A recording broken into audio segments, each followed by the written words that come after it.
Second. Okay, we're going to go ahead and call the April 30th, 2025 Board of Zoning Adjustments meeting to order. Roll call, please, Kathy. Bob Houston. Present. Mike Moreland. Present. Jeff Fletcher. Present. Please stand for the pledge. I pledge allegiance to the flag of the United States of America and to the republic for which it stands, one nation, under God, indivisible, with liberty and justice for all.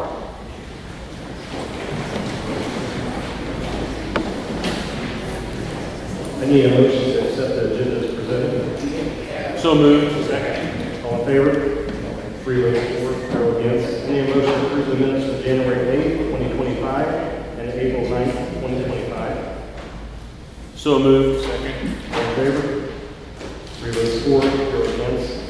Cass County Codes and Zoning Department, BZA application 3147, for a special use permit for an event center on 51 plus or minus acres, commonly known as 12702 East State Route 2, Freeman, Missouri, 64746. I need a motion. I'll make that motion. Second. Valerie. This application was heard by the planning board the other evening. There was 2 people that spoke up in favor of the application. There was 6 neighbors, residents that spoke against the application or had concerns. The concerns were noise, traffic on 2 highway, drunk drivers, and impact on the nature, wildlife, livestock, things of that nature. Property values, parking lot lighting, potentially increase in potential theft and property damage to the area, residents walking the roads in that area, what kind of impact it would have on that. Ultimately, the board voted 5 in favor, 0 against to approve the application for recommendation. Okay, thank you. Do you have any questions at this time? Not this time. Okay, at this time, we're going to open the public comment portion of application 3147. If you'd like to speak for or against it, when you step to the podium, please state your name. If you have not already signed in on the paperwork up there, please sign in, and we'll give you 5 minutes each. Thank you. Good afternoon. My name is Tina Barber. I am against this video going in. I'm one of the people that received the letter within 1,000 feet, so this is my neighborhood. I have a letter here I'd like to present, plus people that we have had signed. Went around talking to neighbors, all the neighbors that are not wanting this to happen. And I'd like to read this letter to you that we put together. How do I begin to defend a way of life? I pray to God and hold our hope that He will protect us from being swallowed up by progress, causing us to lose our way of living that has been built through years of hard work. Generations have sacrificed to ensure this way of living, and now it is being threatened from within. The residents in this area, myself included, do not want this event space to be developed in our quiet rural neighborhood, and humbly ask that you take the time to review our concerns regarding this matter. Will you please help us? A portion of our country neighborhood is being turned into a commercial multi-use event space without our consent or support. A small group of property owners were given short notice of these plans and were allowed to attend a meeting with a zoning committee. At the meeting, we were not allowed to fully voice our concerns, and those who did attempt to speak were quickly dismissed. The party imposing this on us was given ample time to speak and present their points, and were also allowed to respond to concerns raised by community members. We are asking to be given a fair chance to present our case, as the weight of this decision will forever change our lives and the lives of future generations. This area has been zoned agriculture for years and years and is surrounded by residential properties. There is one small group of people now trying to rezone this area for commercial use by receiving a special permit to run a business in the middle of this residential properties. We are located 3 miles east of Freeman and 6 miles west of Harrisonville.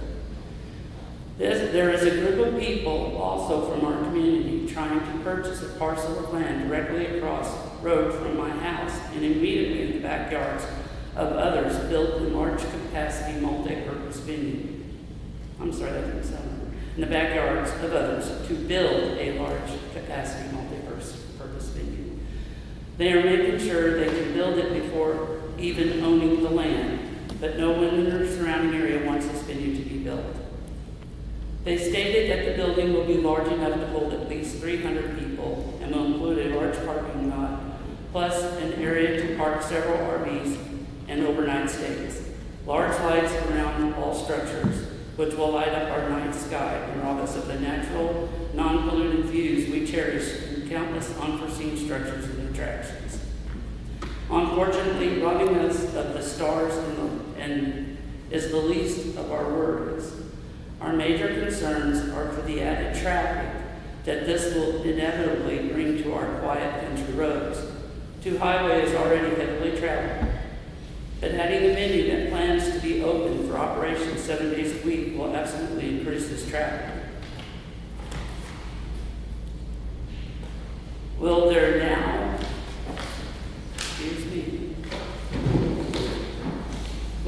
be an increase in our taxes to maintain these roads and are being put under additional stress? What about the human risk of added traffic? The corner of Duke Highway, where they plan to have the entrance to this event space, is already a dangerous place to be pulling in and out of onto the highway. They plan to widen the drive, which affects other people's drives and properties. But still, they will have large vehicles and heavy traffic entering and exiting the highway on a dangerous corner, bringing unmeasurable risk to other travelers. Another main concern with regards to traffic is that we live in the gravel road directly across and what would be the their driveway. They plan to allow alcohol in events and host no matter how they plan to monitor a limit alcohol intake. At some point, there will be someone who gets drunk and chooses to drive. Is this a risk that is even worth taking, especially when we will be entering a busy highway on an already dangerous corner, and either traveling on the highway or more likely turning down our gravel road to avoid police, putting the residents and our properties in direct danger. There are several children living on this road, and drunk driving is not something to be taken lightly. The consequence of drunk driving could be detrimental and irreversible. We are not willing to trade our safety and peace of mind for financial gain, and are sickened that fellow community members would. And another main concern is the noise pollution that would affect those of us immediately surrounding the parcel of land they plan to develop. We moved to the country years ago for a reason, to escape the city life, to raise our families in the serene and peaceful environment our homes currently provide. The same reason those members trying to build the venue moved here, the very reason they have moved in this area. Putting a venue in the middle of our otherwise quiet neighborhood completely ruins that and robs us of the peace we have worked so hard to protect. These people want to capitalize on the beauty of the country and rent it out for personal gain while renting country living for others. I'm sorry, I forgot to put my glasses on. Notice they aren't building the venue in their own backyards, but rather burdening us with the permanent consequence of having it in ours. One of the arguments for this development is to bring money into the Freeman community. However, there are already several other event spaces that operate within close proximity to this proposed building site. Building another would take away from their businesses, again hurting fellow members of the community. The need is not there for another business like this to exist in the immediate area, especially when you weigh the limited pros against the never-ending cons. We understand that a business like this would provide some tax revenue to Midway, but we have already been supporting Midway for generations, not only through our own tax dollars, but also through continued and constant donations. Many members of our family have made monetary donations as well as volunteered their time towards the betterment of Midway schools. In addition, several of our family members own small businesses that have lent equipment, labor, materials, and countless other resources to Midway through the years. At what point is our generosity towards the school considered enough? Now we are expected to sacrifice our way of living so they can earn a few extra dollars. It is hard to convey how strong our feelings are on this matter, and while it may seem like a big reaction to some, however, in our minds, it is completely reasonable and justified. These are our homes. We have worked so hard to live here with our hopes that future generations will be allowed to enjoy the same peaceful way of life that we hold so dear. To have those dreams threatened is heartbreaking, to say the least. The impact of this decision will be lasting, and we fear the issue mentioned above will only be the tip of the iceberg if this goes through. Where does it stop? We would like to thank you for your consideration on this matter, as we know your time is valuable. Regards, special regards, Tina Carper and neighbors. I'd like to give you a copy of this letter, if you would, and we have numerous neighbors that are also against this. We have 74 signatures right here. I'd like to present to you. We have more coming, but they have not got there yet. Reach out to you to please listen to our petitions and take time to hear others. Appreciate your time. Thank you. Thank you, Tina. Now, will you put the record with signatures for the petition in your letter? Okay, thank you. This time, if anyone else like to speak for or against, please step forward, state your name. Hi, thank you for the opportunity. My name is Terry Porter. I'm a neighbor immediately south of the subject property.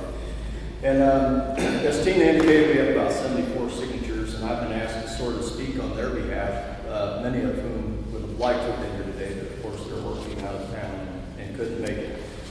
My comments are going to be broken down into three specific areas. I'm going to review the basis of our opposition, and within that, we have four very specific areas of concern, and I will get into a little bit of each, but it's around safety, it's around noise, it's around injury to the valuations of the neighboring properties, and it's going to be about the timing of the application process and the meeting requirements and public notification. Then I'll go into some very specific review of the special use permit that we have questions about and concerns about. And then finally, I'm going to finish with three special requests that if this is going to be considered, that those of us in the neighborhood would ask that we have some additional information provided to us. So with that, I'm going to go into, and it'll eventually lead into safety, noise, injury evaluations and time of the application, but I want to specifically talk about section 400.610 of the special use permit. And in reviewing that information, I've either come across additional questions or we need additional clarification, maybe even validation that the process has been followed as intended. Under section 400.610, under the issuance, which is number B, the opponents do not agree that the application meets the requirements of being suitable and compatible. We feel such permit will be a nuisance and generate activity unconducive of the surrounding properties. Under section 410.610, number D, the title is application for special use permit. These are more questions, but based on my review, these are items that I did not see in the application. Number 2.3 is request for a topographical site plan that indicates the contours at a minimum of 2 feet elevation change in intervals. Did not see that as part of their application. I think that's important for waterways and other reasons, but I didn't see that that was included in the application. And then section 2.5 under stormwater management site plan, that was brought up a little bit at the planning board meeting. The applicants came up and just basically said they would meet whatever the requirements is, but they don't have a plan. We did not see it in their application, and we're wondering if that is a requirement before a permit could be issued. And then number 5 under the application for special use permit, it says in the application process that no letter, that there's supposed to be a second letter of notification before it goes to the zoning board. We did receive letters prior to the planning board meeting, which was held on the 22nd. But we did not get another notice for a meeting that was supposed to not be within 15 days, and rather we're sitting here 8 days later, and we did not get the 15-day notice of this. There was no partial signage displayed as what my interpretation of the rules say they must do. And of course, once again, no 15 days notice given before the BZA meeting. Like I said, the first planning meeting was just 8 days ago. Under standards, this is section E of the special use permit. Item number 2, here's where some questions come. Will up to 300 guests, plus employees, vendors, service providers, meet the public health, safety, convenience, and welfare of the participants and the community as a whole? Outside, this of course is outside of the area of any municipal services, other than they do have public water, number 9. So one of the questions we have is, will this venue meet the requirements of health and safety of the participants? Number 3, we do not feel the proposed use is compatible with and preserves the character and integrity of the surrounding area. This plan fails to mitigate traffic, noise, visual nuisances to the surrounding area.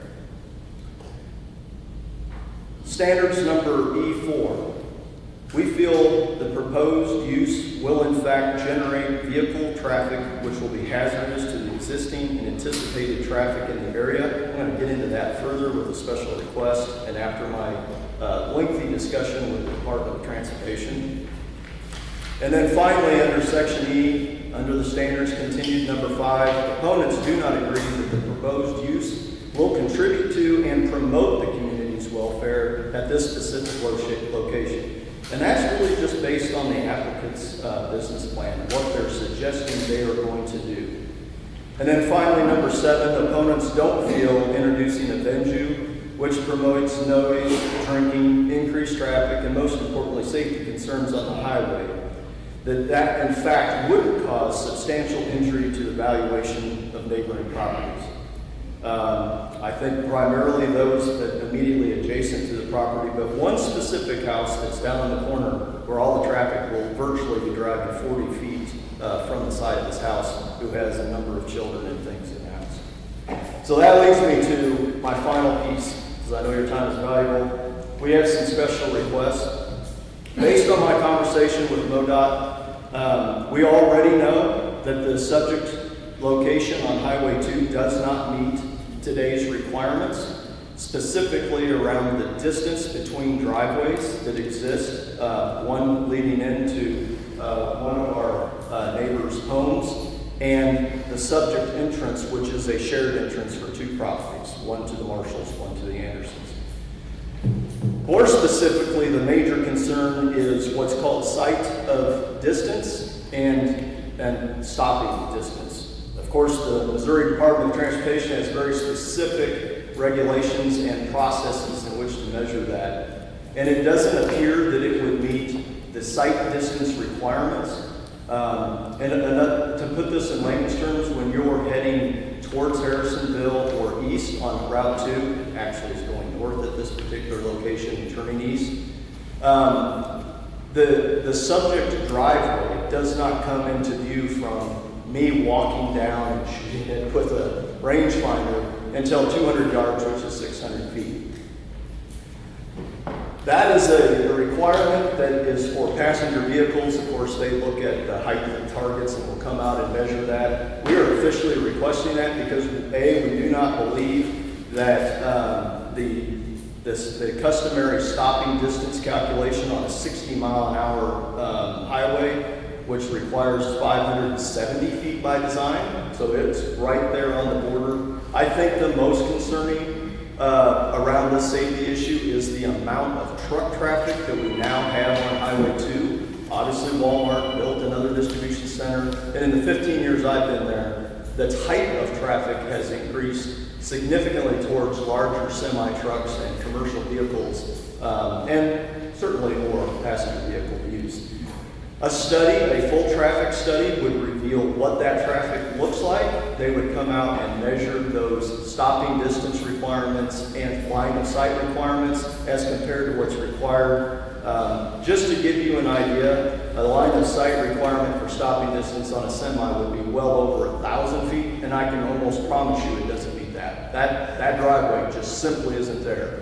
The concern we have is trucks coming around the corner, guests of the event space stopped on the highway waiting for traffic to clear coming from Harrisonville to make that turn. There's no way a truck's going to stop if they're doing 60 miles an hour. There's just not enough space from the time they see it. So that's around safety, our number one concern. If I talked about our number two concern, and it would be around noise. The applicants responded in the planning meeting that they don't believe noise will be an issue. My house is approximately 200 yards house to house to the existing house that's there. And Frank that lives on the corner is just a tad bit further like we're up to 40 to 60 feet. The applicants responded that the music and the DJs and the bands and all the people will be inside, but their business plan clearly states they're going to offer both inside and outside venues for weddings, parties, bachelor parties, bachelorette parties, whatever they are. And we all know that voices carry, sound's going to carry, there's going to be vehicle noise, they're proposing planning RVs to spend the night, all those kind of things, which means our generator's going to be running all night for these RVs, et cetera, et cetera. We would request that we actually let's get down to the facts. They say it's not going to be a nuisance. Well, let's do a study. Let's get the DBA of what all of these things are. And our only request would be, let's do this test when the applicants' venues would actually be going on. Let's don't run this when there's all kinds of traffic noise. These are going to be primarily likely evening type events. They are open all day long, so it can be at any time. But we would really appreciate understanding what we're going to be faced with, especially up until what's now 11 o'clock instead of 12 o'clock, when we like to see the windows open and all that. You can't tell me the noise isn't going to be an issue. And then finally, lighting was brought up as a concern. I think Mrs. Carver just mentioned it. We brought it up in the planning board meeting. The applicants suggested that they were going to put lighting below the tree line. But in order to safely illuminate a new parking lot, a new facility, and for the caterers and all the people buzzing around trying to support up to 300 people that might be at a venue, there's going to have to be plenty of lighting that's not there today. At 11 o'clock, I invite you to come out and look around. You won't see any light pollution whatsoever. There's bound to be some light pollution. What does that look like? What is the plan for lighting? How are they going to achieve no light pollution and nuisance to those of us while still providing ample lighting and safety for their patrons? So with that, I know I'm probably at my 5 minutes and I appreciate your time, but just as a recap, please consider us before blessing this special use permit. Let's get down to the facts. We all hear there's safety involved. There's a really easy solution to find out if this is actually a good idea or not based on MADOT's full traffic study. And then please around the other ones as well, if you don't mind. Thank you for that. Thank you, Terry. Appreciate it. Anyone else would like to speak, please come to the podium, state your name, whether you're for or against the project.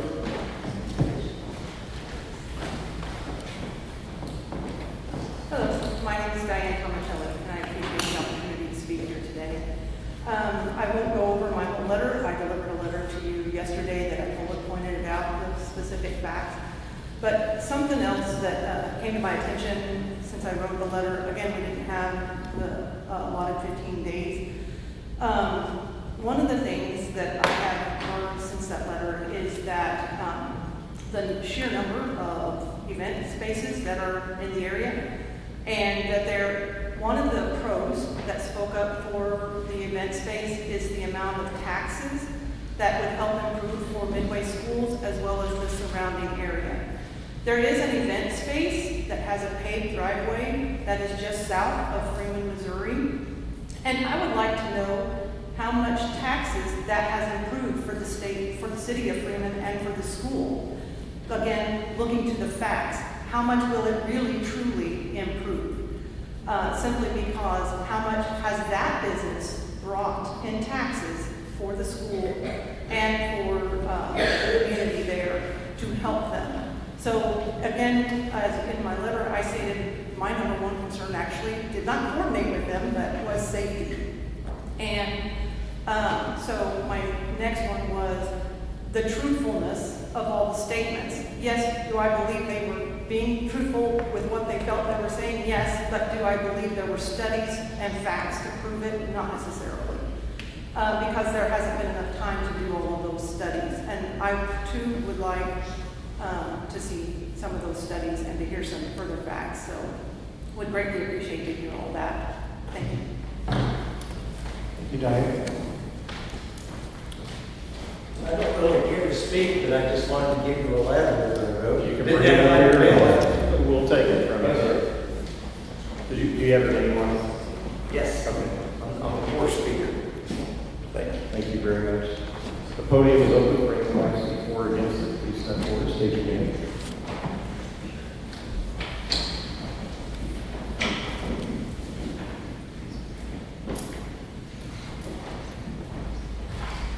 My name is Don Blaustein, and I live actually south of Harrisonville, but I have numerous family members that are represented here, and I'm here to support them.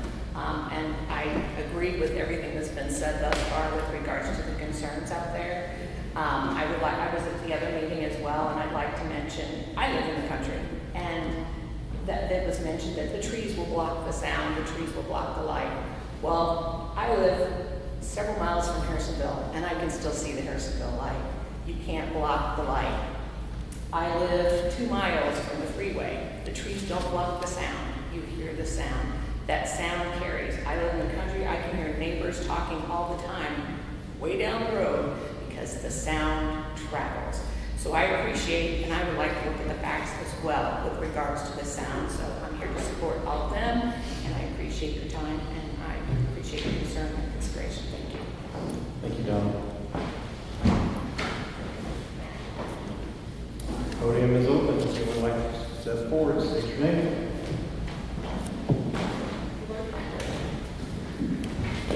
My name's Rick Geiger.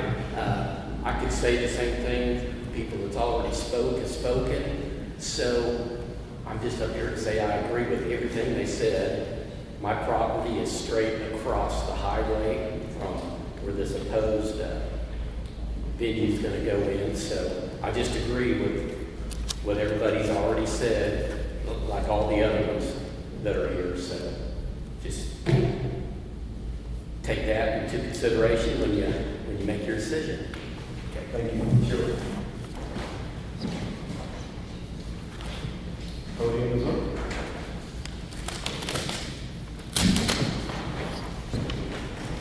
Hi, my name is McKenna. Do you guys want me to go over what I went over in my opening speech for the planning board, or would you like me to address? You can share anything you'd like.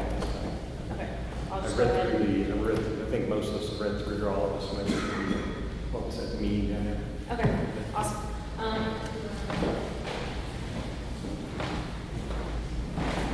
So I'm McKenna Urban. This is-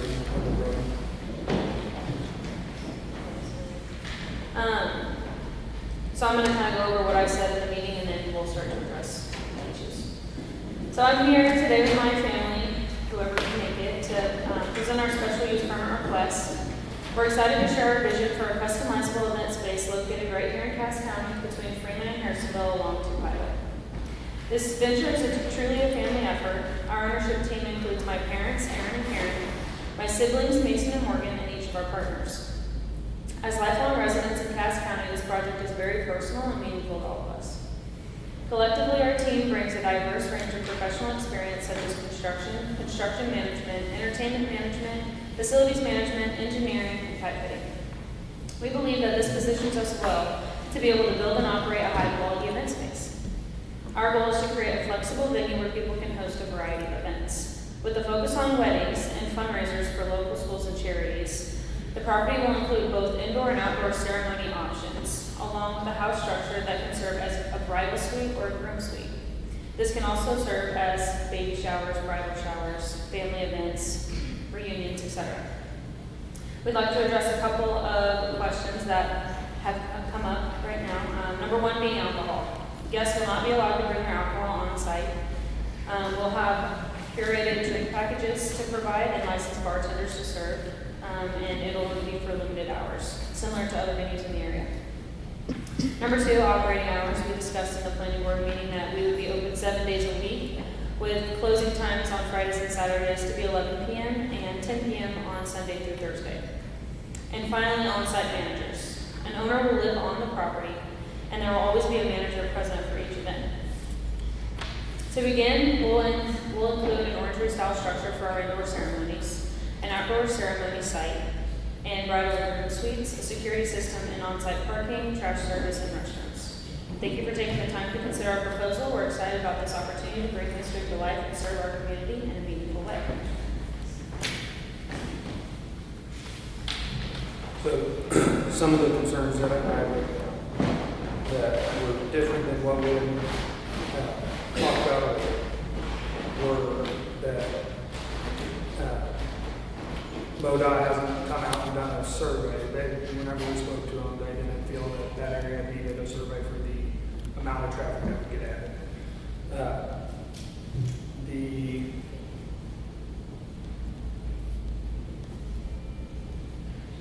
RVs that was spoke about today, we had taken out of the proposal in the last meeting.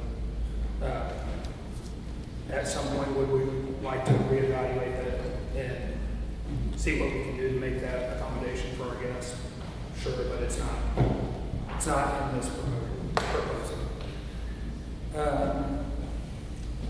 The lighting, we do plan to put that below the tree level, and we're looking at 6 lights below the tree level to help get people to their cars and to improve their safety. We would also be willing to put lights on guardrails along the vehicles so that they could see them that way, and it's even lower there. There was a point brought up that why aren't we building this in our backyard? Well, we will. My mom will be caring. We'll be living out there, and we'll be building it in her backyard, quite literally.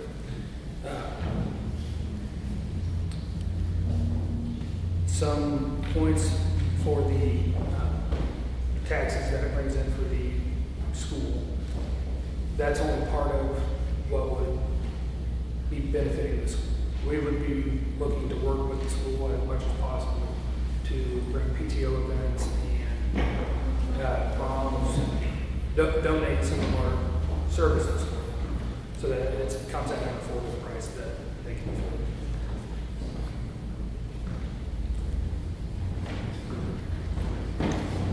Another benefit for the school would be that we would be able to offer A+ hour volunteer opportunities for them, so that would be how they can qualify to be an A+ program. So we would be offering internship/volunteer opportunities to them as well. As we spoke at the special use permit zone board meeting, whenever we look at noise, the closest house to the event site is about 600 feet. And whenever we look at the average decibel rating of a DJ, it's at 95. And whenever you go to that 600 feet, it should be 50 to 60 decibels, which would be a normal conversation, which then doesn't include the trees that are separating us from the neighbors.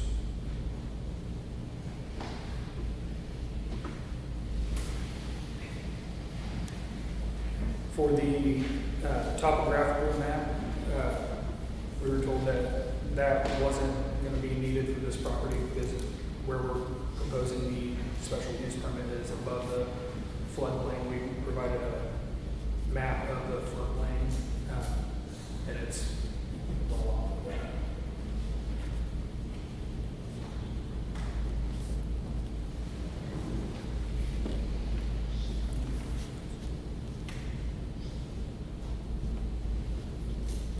Do you guys have any questions for us right now?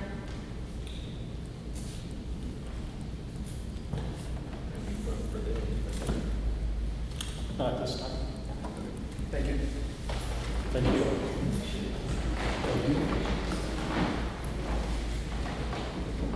Anyone else would like to speak for or against the application, please step forward.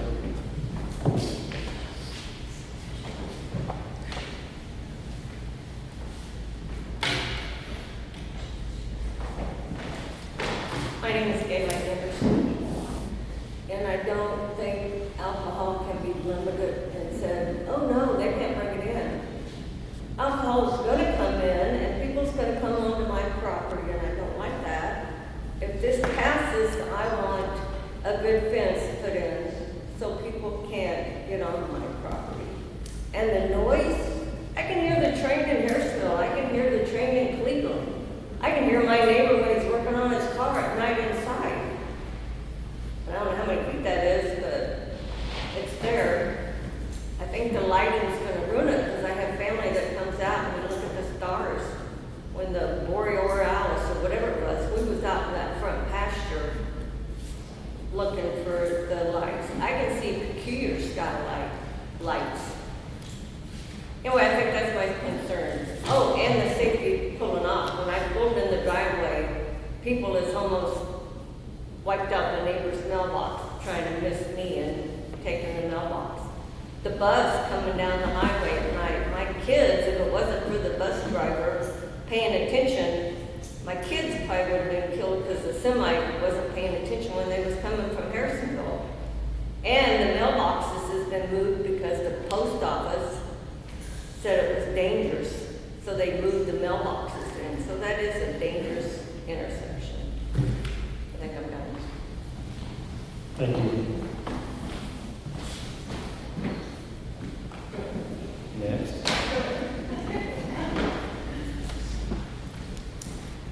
Good afternoon, I'm Cheryl Rose, and my property joins the Marshall's property where the proposed event center will be going in. The Marshalls recently tore down, had a company come in and remove walnut trees.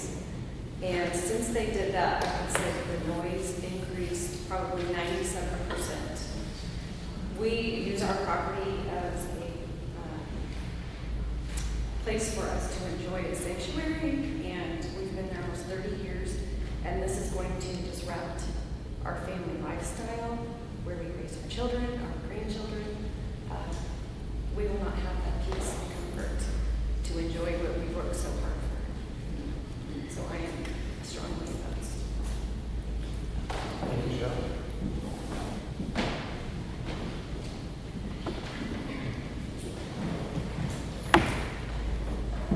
My name is Debbie Guided, and I just want to share just a quick story. We recently, just this past weekend, went to a venue for a wedding party and reception, and they had a DJ playing music. We had taken a few of the older people back to their rooms. This was a concrete structure that the venue was in. Doors were shut.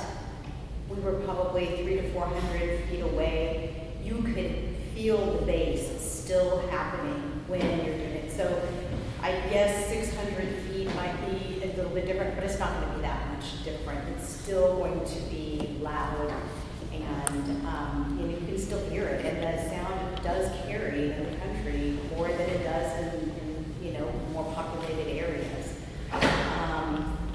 The other thing. And then the point about alcohol. Yes, you can have a licensed, bartender serving. You can limit the number of drinks that somebody is supposed to have. I've been at parties. I'm not drinking. Here, have my ticket. You go drink. So this person's doing it.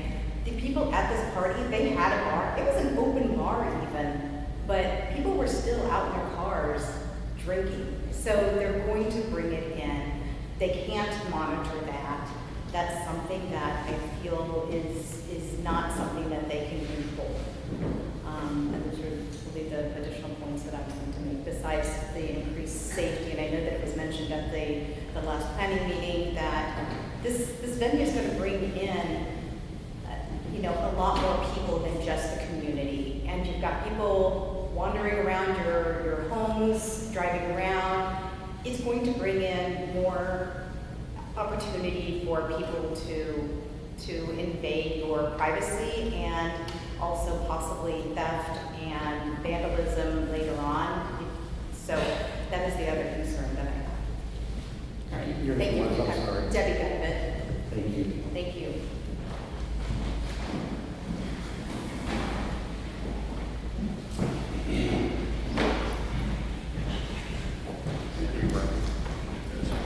My name is Brian, I'm Cheryl's husband. I agree with everything else. The noise we hear music over there right now. Okay, fine, but my number one thing is the safety aspect of it. Cars coming in and out of the intersection, okay?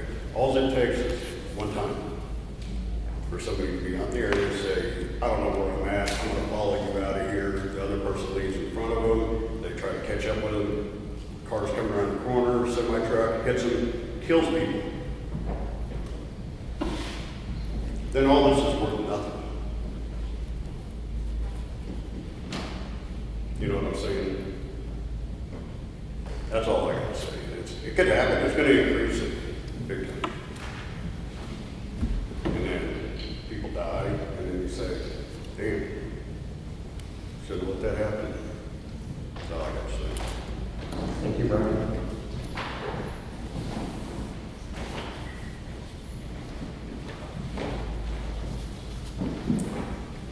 Hi, my name is Megan Carver from Mount Crandall, and I just kind of want to echo the sentiments that my neighbors have shared, along with an additional concern of mine.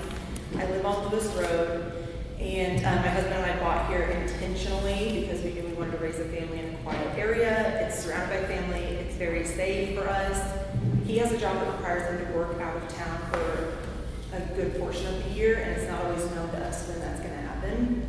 We have 3 young children now, and our house is not situated very far off of the gravel road. It's not, it's a gravel county road. It's not well lit, and so it's dangerous to travel. The increased traffic would be, in my opinion, detrimental to our area. My kids and I spend a lot of our time outside. If there are people coming from outside of the community to kind of explore these areas or take these areas as back roads around police detection, it just would bring a lot of dangers that I'm not prepared to face as a mother of 3 young kids.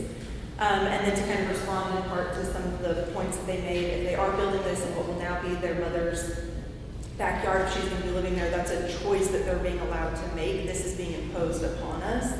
We purchased these properties some decades ago, and we didn't make a choice to build an event venue. We built outside of city limits for a reason, because like they said, we enjoy the peace and the serenity of such a surrounding. Additionally, prime wedding season is the fall, and there are no leaves on the trees in the fall. So whether or not trees even block enough noise to make that a valid argument, they're not there in the fall. And so we will hear everything, it will be a nuisance, and that's kind of like we've all talked about, just the facts of the matter. Additionally, in regards to the lighting, I'm assuming they're going to have some type of liability insurance at the very best. And my understanding would be that their insurance company would then determine how much lighting and what type of lighting is required to kind of even be insured as a commercial business. And so I don't know how they can say we've decided to only have 6 lights. I mean, maybe they've already figured that out with their insurance, but that would be interesting to see as well. And then I feel like there's something else, I'm sorry.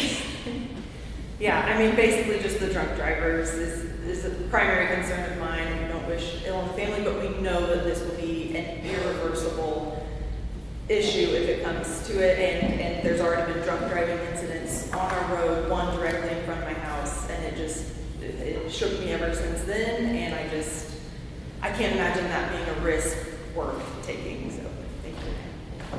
Thank you, Megan. Yep.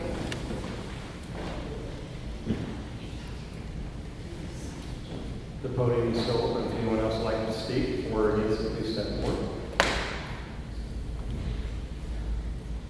Last chance. Okay, we're going to close the public comment portion of application 3147. Valerie, I have questions I would like to ask. I don't know if Jeff or Mike do, but the posting requirements for the meeting today, were they met for our ordinances? Posted in the paper 15 days notice. Okay, so the requirements for the 15 days posted in the paper after, was it posted before the meeting, it was 8 days ago for the initial, planning meeting? Yes.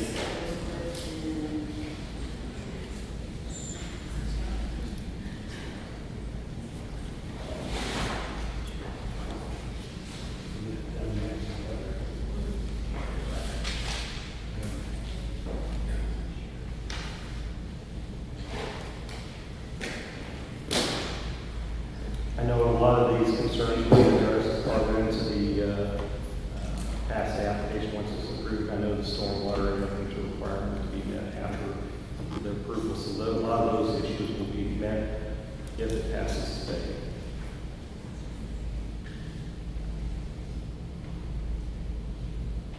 It would have been in the April 3rd paper. April 3rd paper. And it would have been posted, the meeting would have been here at the courthouse for us.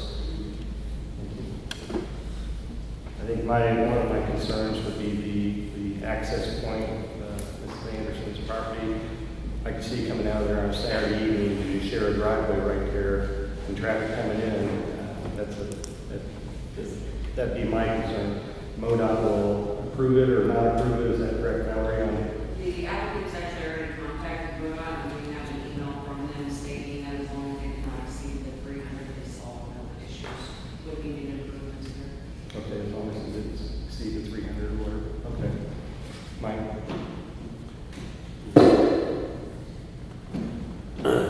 Well, this might be more of some comments here.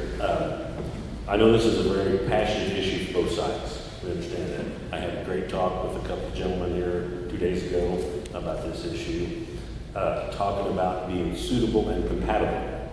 Well, most of you might not know, but I'm a farmer. And X amount of years ago, every place where you guys live was a farm. So was it suitable and compatible for all of you to build houses out there? I don't know, but you all live there now. So I understand that this could be a big thing. It might be a very good thing. I don't know. I really don't know where this is going. But in the big picture, being a good neighbor both ways will go a long ways to make this situation better, no matter what the outcome. Just a statement, the board of zoning is made up of 5 people, and those are within our specific areas, so you have that reach out from those people. So I would just remember that those guys are put in, or those people are put in that position for that. And I had the same question for Valerie. Sounds like those were answered, so I'm good with those. Thank you, Valerie, for this one. Any further discussion? Do I have a motion to accept application or approve application 3147? Motion to accept. Do I have a second? I'll second that. So we have to come to the vote right now. All in favor of application 3147, raise your hand. Opposed? Vote passes 2-1. Need a motion to adjourn the meeting? So moved. Second. All in favor? We are adjourned. We will move the